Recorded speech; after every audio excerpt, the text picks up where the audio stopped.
कमाने के लिए गुजरात जाएंगे। आदमी खेती करने आया है, कहता है कि हम खाने के व्यवस्था करने आए हैं, कमाने के लिए बाहर जाएंगे। तो इस व्यवस्था को बदलने के लिए जन सुराज का मंत्र है कि खाने वाली खेती नहीं, कमाने वाला खेती होना चाहिए। और जितने लोग खाने वाला खेती धान गेहूं को छोड़कर बढ़िया सब्जी मसाला का खेती में जाएंगे, उसके लिए मजदूरी मुफ्त कर दिया जाएगा। अब आदमी कहेगा, ए भैया पैसा कैसे आएगा?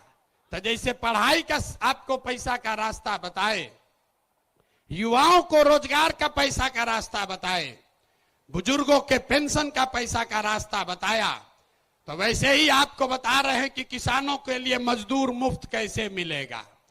बिहार सरकार को हर साल अगर हम चाहें तो 10,000 करोड़ रुपया हम लोग को मनरेगा के तहत मिल सकता है।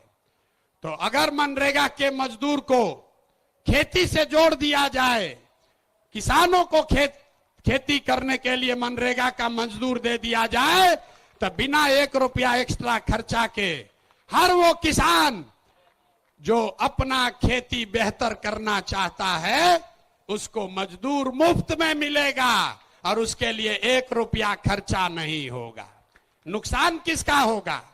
जब मनरेगा में 40% पैसा लोग कमा रहे हैं, उनका बड़ा भारी नुकसान होने वाला है। क्योंकि मनरेगा का मजदूर अगर सीधे किसान को मिल जाए तो किसान अपने मजदूर से काम भी कराएगा और उसकी आमदनी भी बढ़ेगी। अब एक अंतिम महिला बच गई। महिलाओं का अगर जीवन सुधारना है, सब महिला हमको गांव-गांव में कही है, भैया हमको रोजी रोजगार करने के लिए कुछ साधन दीजिए। तो हम लोगों ने तय किया कि बैंकों को ये कहा जाएगा कि जो भी महिला लोन लेना चाहती है रोजी रोजगार के लिए, उसको 4% सालाना पर 4%, अभी जो जीविका वाला चल रहा है इसमें 2-2.5% महीना का लगता है, सालाना 30% ब्याज।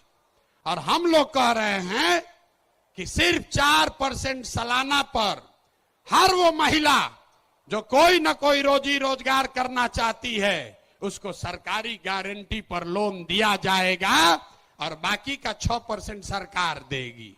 होना चाहिए ना भाई? तो एक बार जरा हाथ उठाकर बताइए, ये 5 एजेंडा पास कर रहे हैं आप? ये 5 एजेंडा पास कर रहे हैं ना? इसको आगे बढ़ाया जाए ना? ये 5 से भला होगा ना बिहार का? तो ये सब हो जाएगा तब न होगा जब सरकार बनेगा। सरकारें नहीं बनेगा तो खाली भाषणें होगा। तो सरकार बनाने के लिए लोग कहे, ये भैया पैदले चलते रहिएगा, पटिया न बनवाइए। तब पार्टी बन गया, पार्टी बन गई, लेकिन हमने आपसे वादा किया था कि हम इसके नेता नहीं बनेंगे। नेता तो कोई बिहार का लड़का ही बनेगा, कोई बिहार का बच्चा बनेगा। लोगों ने कहा कि आपके जितना तो कोई काबिल आदमी बिहार में मिलेगा नहीं। हम आपको अभी दिखाते हैं, आपके मंच के सामने यही खड़ा करेंगे कि अब दल बना है और दल का नेतृत्व जिस व्यक्ति को दे रहे हैं, दल का नेतृत्व जिसको दे रहे हैं, कार्यवाहक तो अध्यक्ष जिसको नियुक्त किया जा रहा है, देखिए कैसे सब एकदम ध्यान से सुनने को खड़ा हो। अपना बच्चा का बात हुआ तो सो रहा था, आज जैसे बोले कि दल का अध्यक्ष घोषित कर रहे हैं तो देखिए कैसे सजग हो गया। तो जो अभी दल के अध्यक्ष बनेंगे उनका परिचय कराऊं, उससे पहले आपको बता रहा हूं कि ये कार्यवाहक अध्यक्ष हैं। इनका चुनाव मार्च तक फिर से किया जाना है, लेकिन 2 अक्टूबर को हमने आपसे वादा किया था कि दलित समाज का, हमने नहीं कहा था, हमारे सारे साथियों ने कहा था कि दलित समाज का कोई व्यक्ति इस दल का नेता बनेगा। इसलिए नहीं कि वो दलित है। इसलिए नहीं कि कोई अति पिछड़ा है, इसलिए कि वो सबसे काबिल आदमी है जो दलित भी है। ये फर्क समझिए। नेता का नाम सुनने से पहले इस फर्क को समझिए।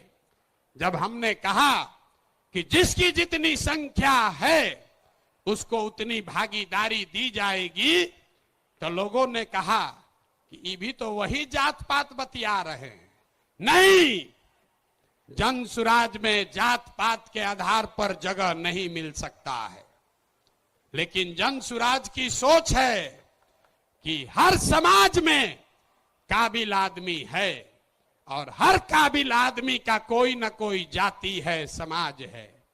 तो अगर बनाने वाले के नियत में, बांटने वाले के नियत में खोट न हो, तो ये बिल्कुल संभव है कि काबिल लोगों के बीच से जिस समाज की जितनी संख्या है उतने काबिल लोगों को लाकर जगह दे दी जाए। तो अभी जिनका मैं नाम ले रहा हूं, हमारे साथी जिनको ये जिम्मेवारी दे रहा हूं, सभी से सलाह करने के बाद जिनके नाम पर सबकी सहमति है, वो सज्जन यहां मधुबनी के हैं, मधुबनी के गांव में पैदा हुए, यही सरकारी विद्यालय से पढ़े, जमुई के सरकारी विद्यालय से पढ़ा हुआ ये बच्चा नेतरहाट गया। नेतरहाट से पास होने के बाद आईआईटी कानपुर गए और आईआईटी कानपुर से इलेक्ट्रिकल इंजीनियर बने। फिर वहां से आईआईटी दिल्ली गए, वहां से एमटेक करना शुरू किया।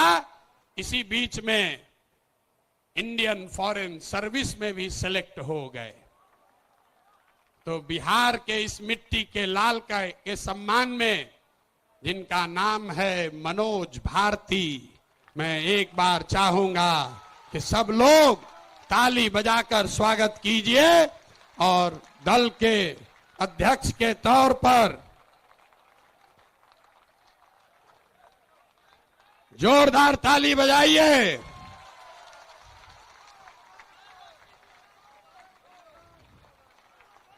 दल के अध्यक्ष के कार्यवाहक अध्यक्ष के तौर पर मनोज भारती जी, जो अनुसूचित समाज के हैं, लेकिन ये प्रशांत किशोर से ज्यादा काबिल आदमी है।